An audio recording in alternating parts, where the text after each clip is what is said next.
इस कदर वाकिफ़ है मेरी कलम मेरे जज्बातों से, मैं इश्क भी लिखना चाहूँ तो इनकलाब लिख जाता है। जी हाँ साथियों, ये कथन है भगत सिंह का।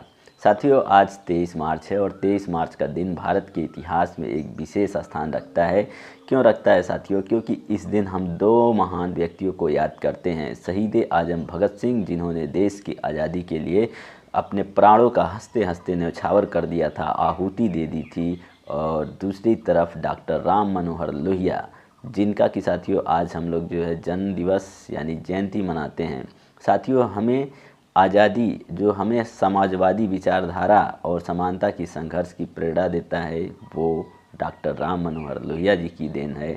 दोनों ही व्यक्तियों के विचार हालांकि अलग अलग समय में और अलग अलग संदर्भ में उभरे हैं, लेकिन साथियों दोनों के दोनों एक गहरे सूत्रों से जुड़े हुए भी हैं। अन्याय के खिलाफ लड़ाई हो या समानता की स्थापना हो, और एक ऐसे समाज के निर्माण की जब हम बात करते हैं जहाँ पे हर इंसान को सम्मान और अवसर का प्रदान करने की बात हो, तो आज के समय में इन दोनों विचारों की प्रासंगिकता और भी बढ़ जाती है।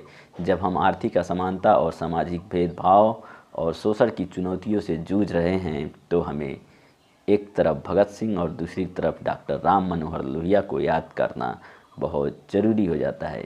भगत सिंह और राम मनोहर लोहिया दोनों ने अपने अपने तरीक़ों से इस बात पर जोर दिया कि सच्ची आज़ादी केवल राजनीतिक स्वतंत्रता से नहीं मिलती, बल्कि सामाजिक और आर्थिक न्याय के बिना वह अधूरी है।